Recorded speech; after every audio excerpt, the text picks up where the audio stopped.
안녕하세요. 저는 올해 68살 된 김성훈이라고 합니다. 서울 노원구에 있는 작은 투룸 빌라에서 혼자 살고 있어요.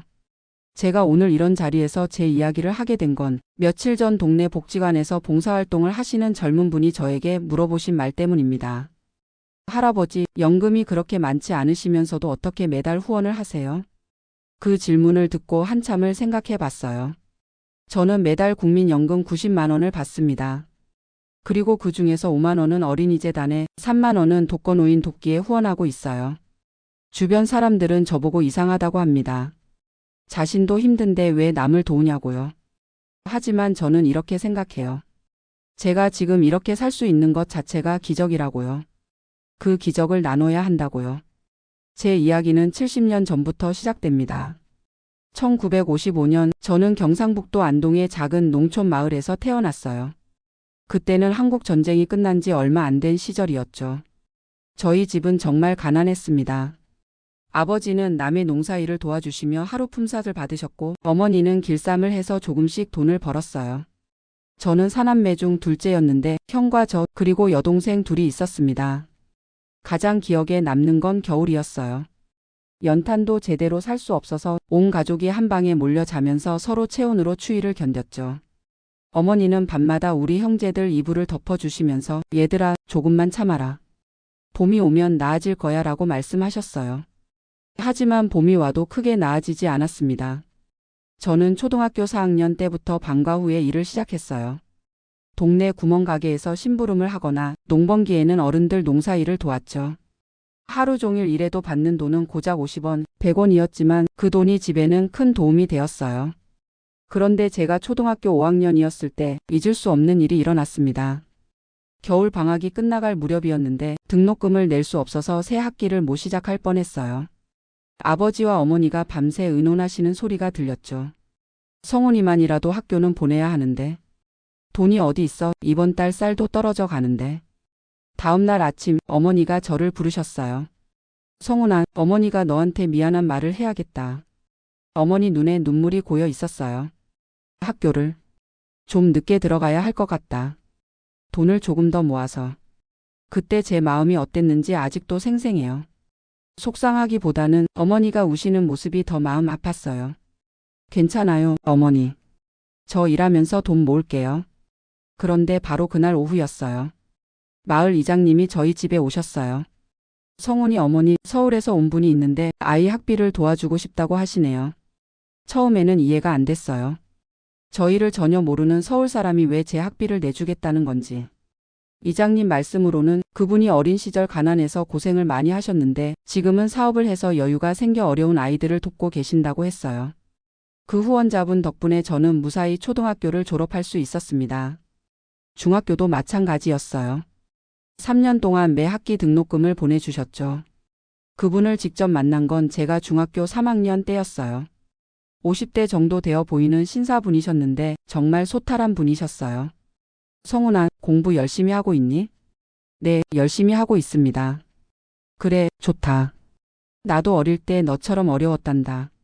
그때 나를 도와준 분이 있어서 지금의 내가 있는 거야. 너도 나중에 여유가 생기면 다른 아이들을 도와주렴. 그 말씀이 제 마음 깊이 새겨졌어요. 나중에 여유가 생기면 다른 아이들을 도와주렴. 하지만 당시에는 그런 여유가 언제 생길지 상상도 못했어요. 중학교를 졸업하고 고등학교에 진학하고 싶었지만 가정 형편상 불가능했죠. 형은 이미 공사장에서 일하고 있었고 저도 곧바로 일을 시작해야 했어요.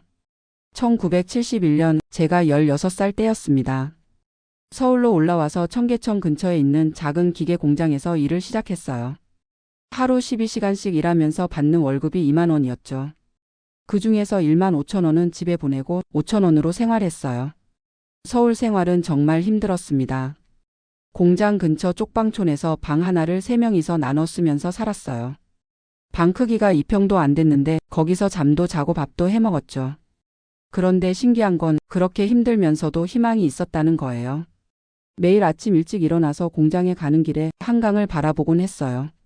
언젠가는 나도 저 한강 근처에 있는 번듯한 집에서 살 수 있을 거야. 그런 꿈을 꾸었죠. 공장에서 일한 지 3년이 지났을 때 제게 기회가 왔어요. 야간 고등학교에 다닐 수 있게 된 거예요. 낮에는 일하고 밤에는 학교에 가는 생활이었죠. 정말 힘들었지만 배움에 대한 갈증이 컸어요. 야간 고등학교 2학년 때 저는 생애 첫 번째 후원을 시작했습니다. 그것도 아주 작은 금액이었어요. 월급 3만 원 중에서 1,000원을 아동복지단체에 보냈어요. 주변 사람들은 저보고 미쳤다고 했죠. 자기도 힘든데 왜 남을 도우냐고요. 하지만 저는 기억하고 있었어요. 초등학교 때 저를 도와준 그 후원자분의 말씀을요. 나중에 여유가 생기면 다른 아이들을 도와주렴. 비록 1,000원이지만 그것이 저에게는 큰 의미였어요. 고등학교를 졸업하고 나서 저는 좀 더 큰 회사로 이직했어요. 전자 부품을 만드는 회사였는데 그때부터 기술을 배우기 시작했죠. 낮에는 일하고 저녁에는 기술 학원에 다니면서 전자기기 수리 기술을 익혔어요. 1979년 제가 24살 때 결혼했습니다. 아내 명자는 시골에서 올라온 착하고 성실한 여자였어요. 둘 다 가진 게 없어서 전세 500만 원 원룸에서 신혼생활을 시작했죠. 아내는 처음에 제가 매달 후원하는 걸 이해하지 못했어요. 여보, 우리도 힘든데 왜 남을 도와요? 그때마다 저는 아내에게 제 어린 시절 이야기를 해줬어요. 누군가의 도움 덕분에 제가 여기까지 올 수 있었다고, 그 은혜를 갚는 마음이라고요. 몇 번 그런 이야기를 들은 아내가 어느 날 말했어요. 알겠어요. 그럼 우리 형편에 맞게 조금씩이라도 계속해요. 그때부터 아내도 함께 후원하게 되었어요. 1981년에 첫째 아들 민수가 태어났고 1984년에 둘째 딸 미영이가 태어났어요. 아이들이 생기면서 경제적 부담이 더 커졌지만 후원은 계속했습니다. 대신 금액을 조금 줄여서 월 2,000원으로 했죠. 아이들이 자라면서 교육비가 점점 많이 들었어요. 특히 90년대에 들어서면서 사교육비가 만만치 않았죠. 그래도 저희 부부는 아이들 교육만큼은 포기할 수 없다고 생각했어요. 제가 못 배워서 고생한 만큼 아이들은 제대로 공부시키고 싶었거든요. 1997년 IMF 사태가 터졌을 때 저희 가정에도 큰 위기가 왔어요. 다니던 회사가 부도가 나면서 갑자기 실직하게 된 거예요. 42살의 나이에 다시 일자리를 찾기가 쉽지 않았죠. 3개월 동안 일자리를 찾지 못해서 가족들이 정말 힘들어했어요. 그때 아내가 저에게 조심스럽게 말했어요. 여보, 후원하는 것 좀 중단하면 어떨까요? 우리도 너무 어려워요. 정말 고민됐어요. 가족이 어려운데 남을 도울 여력이 있는 건지, 하지만 20년 가까이 해온 후원을 중단한다는 게 마음에 걸렸어요. 그때 민수가 중학교 3학년이었는데 아이가 저에게 와서 말했어요. 아빠, 제가 아르바이트해서 용돈 벌 수 있어요. 후원하는 거 중단하지 마세요. 아빠가 자주 말씀하셨잖아요. 어려울 때일수록 나눠야 한다고. 아이의 그 말에 눈물이 났어요. 15살 아이가 아버지보다 더 철학이 있는 것 같았죠. 결국 후원은 계속했습니다. 대신 금액을 더 줄여서 월 1,000원으로 했어요. 다행히 4개월 만에 새 일자리를 찾았어요. 자동차 부품 공장에서 품질 관리 업무를 맡게 되었죠. 이전보다 월급은 적었지만 안정적인 직장이었어요. 2000년대에 들어서면서 우리나라 경제가 다시 좋아졌고 저희 가정도 조금씩 여유가 생겼어요. 아이들이 대학에 진학하면서 등록금 부담이 컸지만 그래도 이전보다는 나았죠. 민수는 공대에 진학해서 엔지니어가 되었고 미영이는 사범대를 나와서 초등학교 교사가 되었어요. 두 아이 모두 성실하고 착하게 자라줘서 정말 고마웠어요. 특히 미영이는 교사가 된 후에 저에게 이런 말을 했어요. 아빠, 저도 이제 후원을 시작하려고 해요. 아빠가 평생 보여주신 모습을 보고 자랐거든요. 나눔의 중요성을 배웠어요. 그때 정말 뿌듯했어요. 제가 하고 있는 작은 실천이 아이들에게도 좋은 영향을 줬다는 걸 알았거든요. 2015년 저는 60살의 나이에 조기 퇴직했어요. 회사에서 명예퇴직을 받아들였는데 퇴직금으로 8천만 원을 받았어요. 그 돈으로 현재 살고 있는 노원구 빌라를 샀습니다. 퇴직 후 2년 동안은 작은 일자리를 전전했어요. 아파트 경비, 마트 카트 정리, 택배 분류 작업 등을 했죠. 하지만 나이가 들면서 체력적으로 힘들어졌어요. 2017년부터는 국민연금 90만 원으로만 생활하고 있어요. 월세 35만 원에 관리비 5만 원, 전기료, 가스료 등 공과금이 8만 원 정도 나와요. 식비로 25만 원, 교통비나 잡비로 10만 원 정도 쓰고 나면 남는 돈이 7만 원 정도예요. 그런데 저는 그 7만 원 중에서 후원금 8만 원을 내고 있어요. 어린이재단에 5만 원, 독거노인 돕기에 3만 원이죠. 그러면 제가 쓸 수 있는 돈은 오히려 마이너스가 되는 셈이에요. 그래서 가끔 생활이 빠듯할 때가 있어요. 쌀이 떨어져도 며칠을 미루거나 겨울에 난방비를 아끼려고 두꺼운 옷을 껴입고 지내기도 해요. 병원에 가야 할 때도 비용이 걱정되어 미루는 경우가 있고요. 그런 제 모습을 본 아이들이 걱정해요. 아버지, 후원금을 좀 줄이세요.